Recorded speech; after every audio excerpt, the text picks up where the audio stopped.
Eso está pasando aquí ahora mismo en el hospital de Jimaní, una señora de nacionalidad haitiana pariendo aquí mismo, dando a luz fuera del hospital, aquí en el hospital Melenciano de Jimaní, dando a luz aquí, Hospital General Melenciano de Jimaní, aquí una mujer de nacionalidad haitiana la sacaron.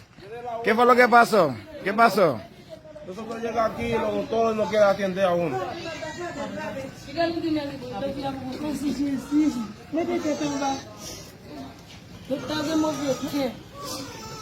Aquí en el hospital de Jimaní está pasando eso.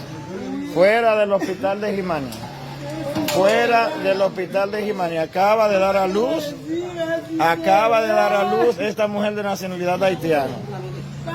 Fuera del hospital de aquí de Jimaní. Se está dando esta situación aquí mismo. Uno no se puede desesperar. Aquí mismo.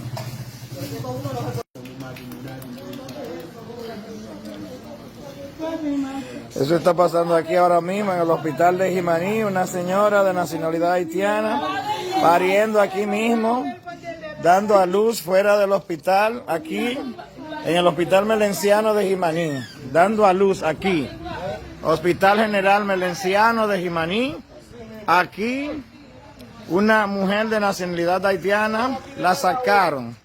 ¿Qué fue lo que pasó? ¿Qué pasó? Nosotros llegamos aquí y los doctores no quieren atender a uno.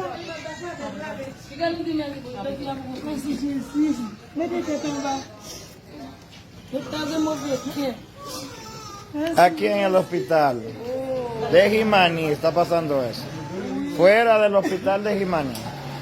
Fuera del hospital de Jimaní. Acaba de dar a luz esta mujer de nacionalidad haitiana.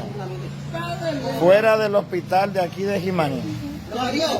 Se está dando esta situación aquí mismo. Uno no se puede desesperar. Aquí mismo.